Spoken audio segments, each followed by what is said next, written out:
a lot of people are asking, what is the relevance of God? What is the relevance of religion? What role does God play in my life? And they see some people suffering, whether it's family issues, whether it's illnesses, whether it's cancer, whether it's poverty. And they ask, well, this person spent his life with Allah, devoted to Allah, devoted to faith. What happened to God? Where is God in their life now? When they need God, where is God? How come God is not helping them?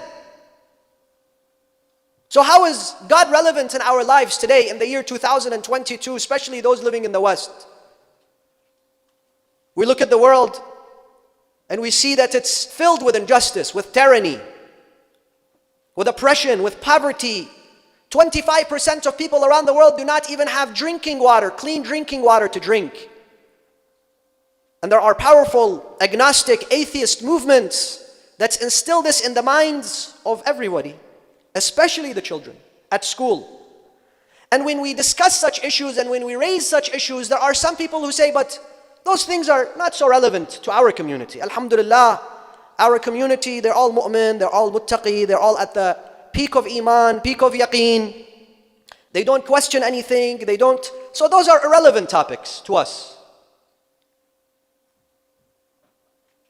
We're happy to discuss more traditional things.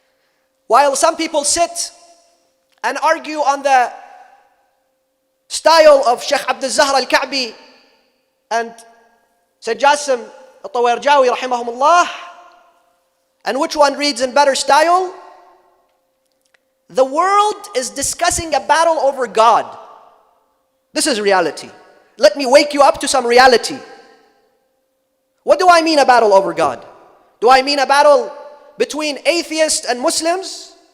Between Muslims and non-Muslims? Between Christians and Jews, Jews and Muslims?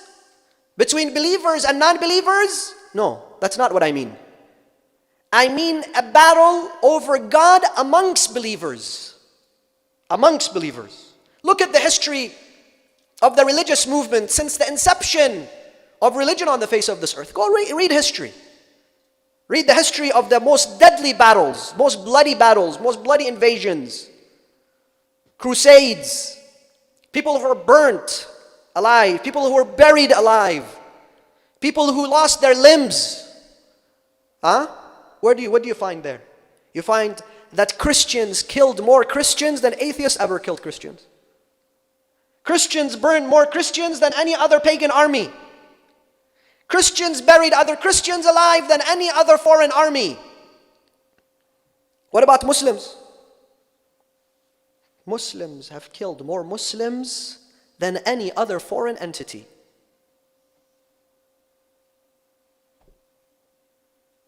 The Christians kill other Christians to glorify Jesus, right?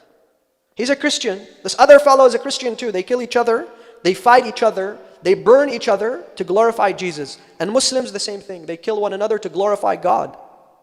The battle is over God, but they kill each other. They crucify each other.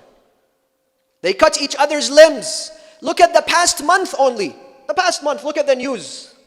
Afghanistan, Pakistan, the kingdom of terrorism, all those. Some people were beheaded. Some people during their Ramadan gatherings, reading the Quran, doing dua to Allah, they're blasted. Sometimes we find the same type of mentality, the same type of people, almost in every Husayniyah, every masjid, every gathering, the ultra-holy, ultra-conservative. And they don't mind if they're the only people in the masjid. 4 people, they're there, that's all they care about. What about all the other people? The people here are important, but people outside those 4 walls are as important as people within those 4 walls. What about them? Who's going to go after them? Who's going to help them? Who's going to guide them? Who's going to answer their questions? But Ahlul Bayt are different, brothers. Ahlul Bayt, they are the hope that we have. If we truly follow their way, we have hope.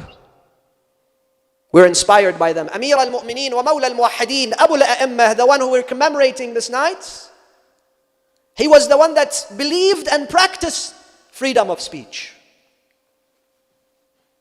Freedom of expression, for people to ask, to think, to ponder, not to suppress them.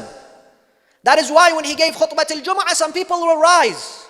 will stand up. لَقَدْ أَشْرَكْتَ يَا عَلِي لَقَدْ كَفَرْتَ يَا عَلِي. Why? Because he was saying things that were music to their ears? No. It was the Khawarij, the ultra-conservative, who stood and they told him, أَشْرَكْتَ يَا عَلِي كَفَرْتَ يَا عَلِي.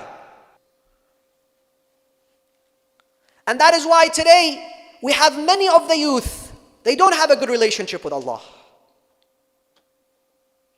Allah no longer resides in their hearts. They're far away from Allah. They don't enjoy Allah's presence in their lives. And we don't think of them. And we don't have a plan to bring them back and to restore their relationship with the Almighty Allah. Why? Because we've closed our doors to everybody who's different than us. We read Dua Jawshan al-Kabir, we read Dua Abu Hamza al-Thamali, we read Dua al-Iftitah, we read all those du'as, but do we know this Allah? Do we have that love, that passion for Allah subhanahu wa ta'ala? And I'm here to speak of few misconceptions that sometimes we have installed in people's minds. We need to erase those misconceptions from people's minds to draw them back to Allah.